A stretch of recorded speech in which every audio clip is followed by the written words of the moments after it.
एक समय की बात है, एक राजा जो बहुत ही संचयी था, वह अपने राज्य में हर चीज को संचय करता था, चाहे वह धन हो, भोजन हो या यहाँ तक कि ज्ञान भी।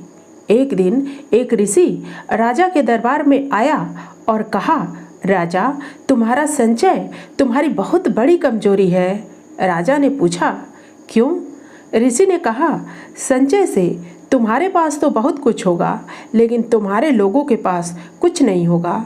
तुम्हारा संचय तुम्हें अकेला बना देगा।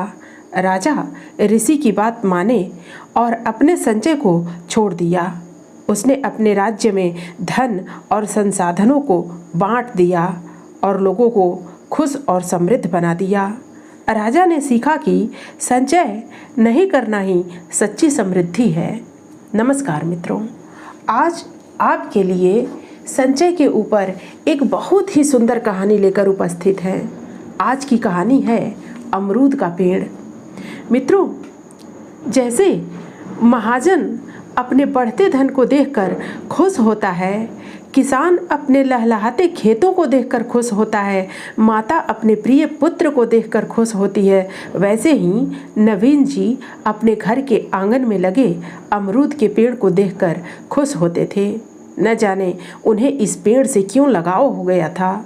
कोई 5 साल हुए, उन्होंने नर्सरी से लाकर इसको पौधे के रूप में लगाया था। बड़े जतन से इसकी देखभाल करते, समय समय पर खाद पानी सब कुछ मुहैया कराते थे। समय जाते देर नहीं लगती, पेड़ भी अपने कद्रदान के घर आकर ऐसा फूला फला जैसे शुक्ल पक्ष का चंद्रमा। वर्ष दर वर्ष बढ़ता गया और कुछ ही वर्षों में फलों से लद गया। शाम को आंगन में आराम कुर्सी पर इस पेड़ के साए में बैठकर नवीन जी की सारी थकावट दूर हो जाती थी। बच्चा जवान होकर जब सुपुत्र हो जाता है तो माता पिता उसको पालने में उठाई गई सारी पीड़ा को भूल जाते हैं। ठीक यही हाल नवीन जी का इस पेड़ को लेकर था। नवीन जी, जिनका पूरा नाम नवीन चंद्र दत्ता है, अब प्रौढ़ हो चुके हैं। सर पर कुछ कुछ बाल ही नजर आते हैं, जैसे विदा लेते यौवन के अवशेष हों, परंतु उनका ललाट देदीप्यमान है तथा चेहरे से सौम्य एवं विद्वान नजर आते हैं। हृदय से अत्यंत दयालु हैं एवं उन्हें देखते ही लगता है जैसे कोई भला उपकारी आदमी हो। कॉलोनी में उनकी सबसे अच्छी मित्रता है। दरअसल उनके सहज स्वभाव के कारण लोग उनसे अक्सर मिलने आते थे। सबके दुख सुख में बढ़ चढ़कर काम आते थे। शादी हुए कोई 20 वर्ष हो गए। एक बेटा और एक बेटी है, मुकुल एवं मालती। पत्नी शालिनी समझदार एवं व्यवहारिक है, पर उन्हें मूर्ख ही समझती है। उसे अच्छी तरह से मालूम है कि मेरे पति देव को सभी मूर्ख बनाते हैं, सभी उनकी झूठी तारीफें करते हैं एवं कलेक्टरेट में इनकी नौकरी के जरिए काम निकालते रहते हैं। उनके बच्चों का नज़रिया भी अपने पिता के बारे में ऐसा ही है। नौकरी करते 20 वर्ष हो गए, अभी भी बाबू ही हैं। प्रमोशन के नाम पर हर बार धत्ता। प्रमोशन परिणाम के दिन हर बार मुंह लटकाए घर चले आते हैं। पूछने की ज़रूरत नहीं है, उनका चेहरा ही उनका दर्पण है। नवीन जी चुपचाप सह लेते हैं यह सब। उन्हें मालूम है कि भले एवं अच्छे इंसान के लिए इस दुनिया में वितृष्णा के अतिरिक्त कुछ नहीं है। उनकी खुशी तो उनके आत्मसंतोष में ही छिपी है। इस बार सीजन में अमरूद के पेड़ पर बहुत फल आए। पेड़ जैसे अमरूदों से लद गया। टप टप करके ऊपर से ढेर सारे अमरूद सुबह गिरते तो नवीन जी उन्हें धोकर कुछ घर में रखते, कुछ तुरंत ही कॉलोनी में भिजवा देते। घर से बाहर निकलते तो लोग कह ही देते, भाई नवीन जी, आपके पेड़ जैसे मीठे अमरूद तो कभी नहीं खाए। नवीन जी को इससे एक भीतरी खुशी मिलती थी। शायद अमरूद का पेड़ भी इसे कहीं से सुन लेता था, प्रशंसित होकर बढ़ चढ़कर फल देता। सुबह शाम पेड़ पर न जाने कितने पंछी, कोयल, कौवे, कबूतर, मोर आते थे एवं फल खाकर जाते थे। कॉलोनी के बच्चे तो उस पेड़ के इर्द गिर्द ही रहते थे। उन्हें तो जैसे स्वर्ग मिल गया था। उन्मत्त शैशव को और क्या चाहिए। सबको मालूम था कि नवीन जी कुछ नहीं कहने वाले। ऑफिस से आते जाते इन बच्चों को देखकर नवीन जी का हृदय भीग जाता। लगता उनके जीवन से कोई एक छोटा सा अर्थ निकल आया हो। सज्जन इंसान की यही निशानी है। मिट्टी किसी की भीगती है परंतु तृप्ति उसको मिलती है। दुख किसी को पहुंचता है परंतु पीड़ा उसके अंतस में उभरती है। आज ऑफिस से आते हुए वे 4-5 लोहे के हुक लगवाकर बांस ले आए थे।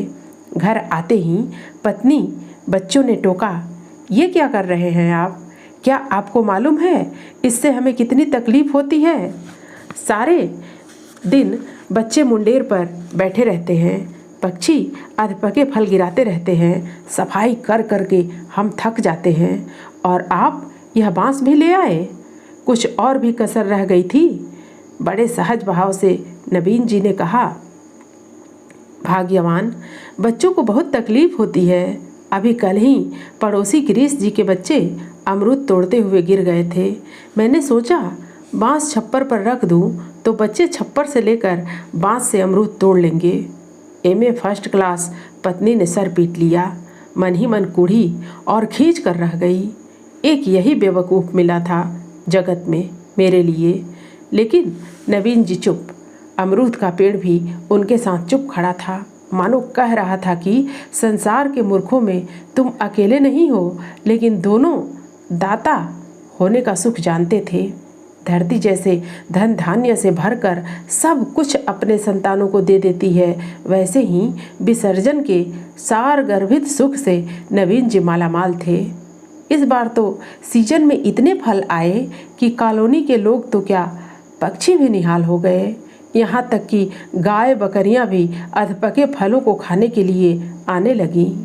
सभी उस पेड़ को दुआ देते थे एवं इन दुआओं के मिलते अमरूद का पेड़ हर वक्त फलों से भरा मिलता था।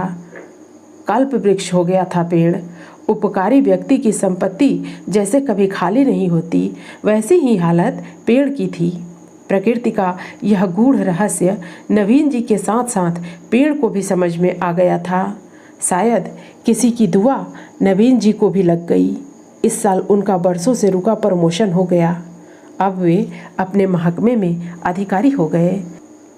लेकिन प्रमोशन के साथ ही उनका स्थानांतरण भी जोधपुर से 350 किलोमीटर दूर जयपुर हो गया। नवीन जी की वर्षों की मुराद पूरी हुई।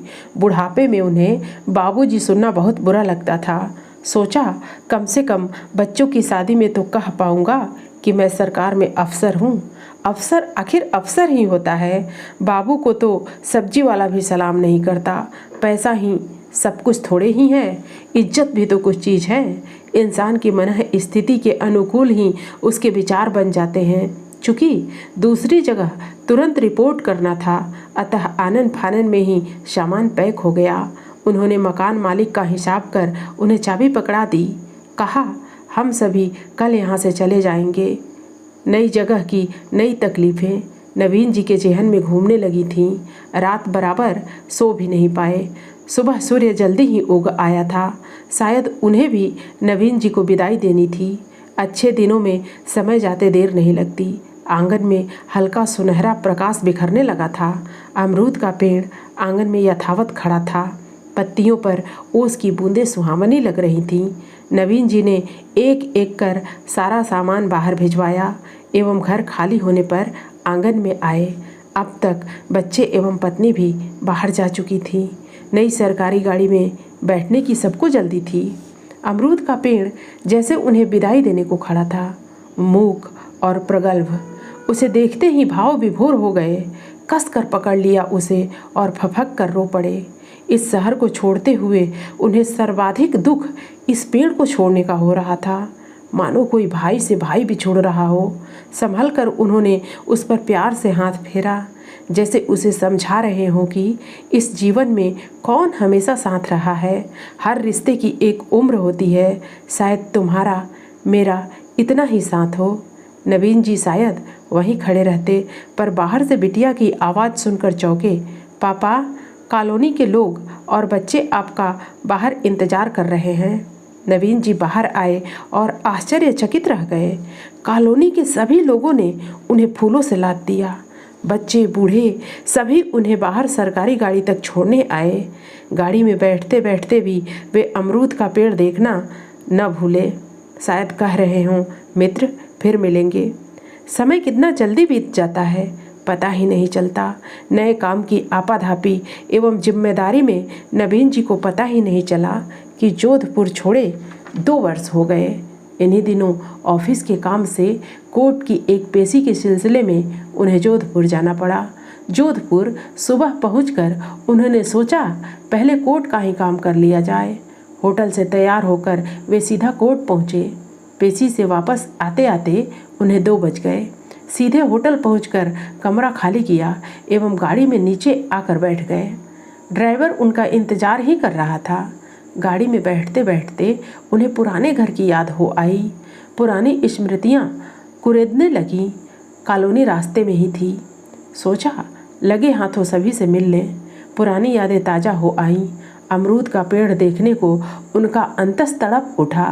वे सीधे अपने पुराने घर में गए और यह देखकर अचंभित हो गए कि वहाँ अब कोई पेड़ नहीं था। नए किराएदार ने बताया कि पेड़ कुछ समय पूर्व गिर गया, उसे फेंकवा दिया गया। इसी दरमियान कॉलोनी के गिरीश जी वहाँ आ गए। उन्हें दूर एक तरफ ले गए। कहने लगे, नवीन जी क्या बताएं, आपके जाने के बाद से ही इस पेड़ के बुरे दिन आ गए। नए किराएदार शर्मा जी कड़क आदमी हैं। उन्होंने पेड़ पर किसी को नहीं चढ़ने दिया। बच्चे भी डर से अब मुंडेर पर नहीं जाते। पक्षियों को गुलेल से मारते रहते हैं एवं पेड़ के फल बांटने का तो सवाल ही नहीं, सिवाय खुद के खाने के किसी और को फल देना तो इन्होंने सीखा ही नहीं। थोड़े ही दिनों में जैसे पेड़ को नज़र लग गई। पेड़ में कीड़े लग गए। इस वर्ष कोई फल नहीं आया। थोड़े दिनों में ही पेड़ ठूट हो गया एवं गिर गया। नवीन जी को जैसे सदमा लगा। वे चुपचाप आकर गाड़ी में बैठ गए एवं ड्राइवर को गाड़ी चलाने को कहा। गाड़ी में आते ठंडे झोंकों से शायद उनका मन शांत हुआ। सोचा यह प्रकृति अपने आप में कितनी पूर्ण है। जब तक फल बट रहे थे, फल आ रहे थे। ज्यों ही संचय शुरू हुआ, जैसे गंगोत्री ही कट गई। जो देना नहीं जानता उसे प्रकृति देती भी नहीं है। एक अजीब से विषाद भरे इस ज्ञान के मर्म को सोचते सोचते न जाने कब उनकी आंख लग गई। मित्रों, फिर मिलते हैं अगली प्रस्तुति में नई कहानी के साथ। धन्यवाद।